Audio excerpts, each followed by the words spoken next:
Hey everybody, it's vlog number 6, and today I want to do something a little different with this vlog.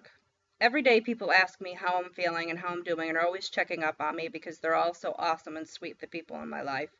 And I always give them the same answer, that I'm doing good and that I'm feeling better every day, which is true. I really do feel better every single day, at least a little bit. I feel the difference every single morning when I wake up.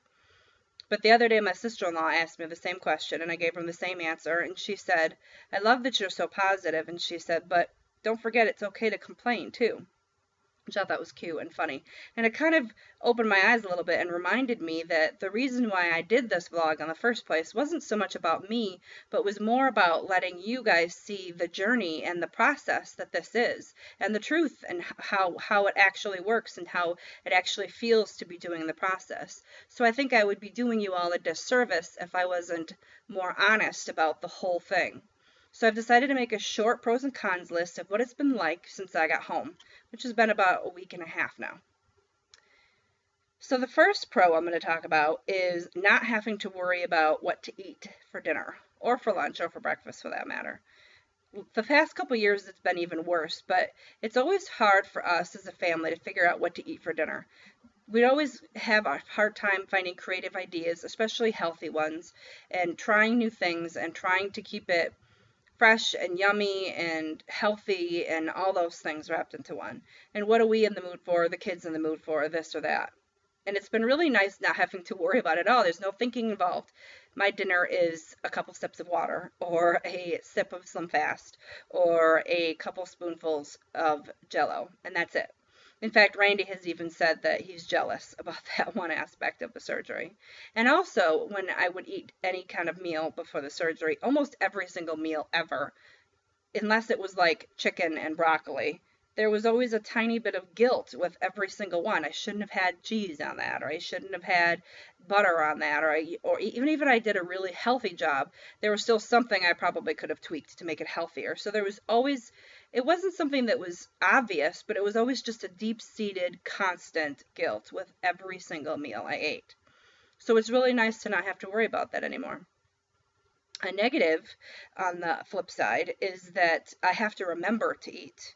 It's really easy to, because I'm never hungry, and once in a while I'm thirsty, but not even that so much now, to remember that I have to keep myself hydrated and I have to keep myself with food and things like that, or I'm never going to be able to upgrade and be able to have protein or purified foods and then actual food someday, which I can't wait to take a bite of food someday again. So I have to keep remembering, and it's easy to get distracted and forget. Yesterday, Randy and I were cleaning out the kitchen and getting rid of so much stuff. We accumulated over the past 10 years entirely too many dishes for a family of 4, and we got rid of an insane amount of stuff, and it was really fun, but 5 or 6 hours into the process, I realized that I hadn't eaten or drank anything the entire time.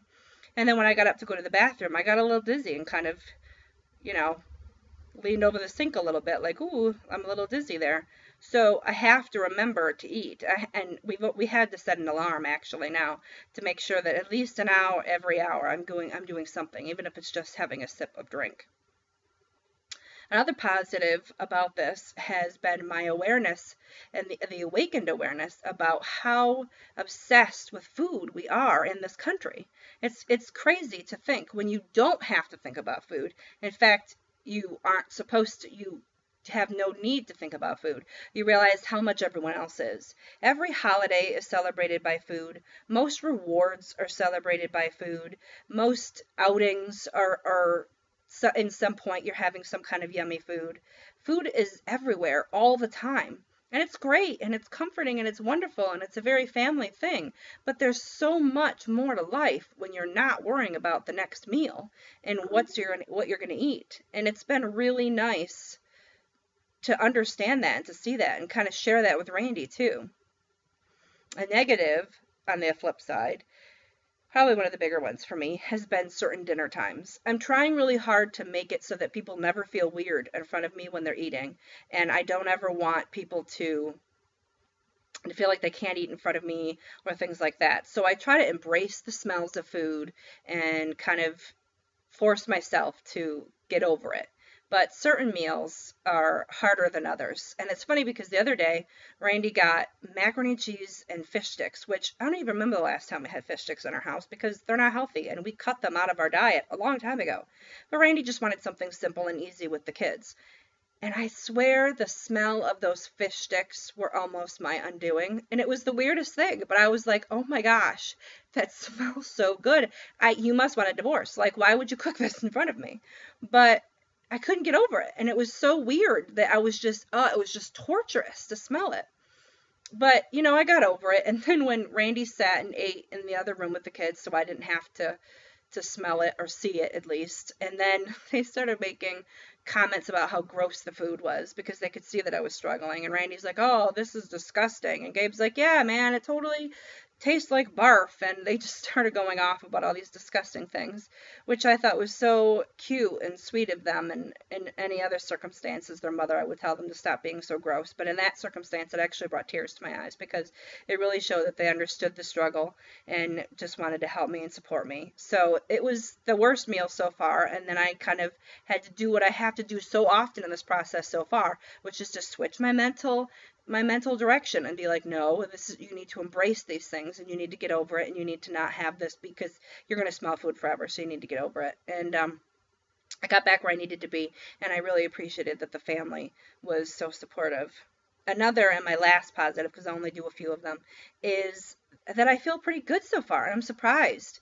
You'd think when you never eat anything and you're only drinking things here and there that I would feel a lot grosser, and I don't know, I feel like you would barely survive on what I'm eating and drinking, but I'm doing okay. Um, I really like that I don't feel like I'm about to pass out, and I feel healthy and I feel strong, even though I'm eating small portions. The negative, on the flip side, my last one, is my lack of sleep. It's probably the worst and hardest one for me so far. Sleep is one of those things that, probably the only thing that without it, I start to slightly unravel. And since I got home, I haven't had a good night's sleep completely yet. I can't get comfortable a lot of times. And even when I am comfortable, I have very, very busy, crazy dreams that just keep me kind of feeling like I've been awake all night anyways, even when I'm sleeping. I've slept on the bed, I've slept on the couch. Randy has done all kinds of things to try to help me to get comfortable, and it's been really tough. But it's last night I slept this morning. I didn't sleep during the night, but I slept in the morning after Randy took all the cushions from the couch and put them on the bed and almost made a couch onto the bed because I don't sleep good without him either. So it's still been a process and we're still trying to figure it out. And I'm still waiting for that one full night's sleep to come. And until then, I'll just try to keep it together the best I can. So that's it. I think the positives always outweigh the negatives, and even if the negatives were really bad, which some of them can be kind of strong, it's okay with me because I kind of feel like the harder you work at something, the better the reward. So it's been worth it, and I know it is. But I just wanted you to kind of see what it's been like these past couple days.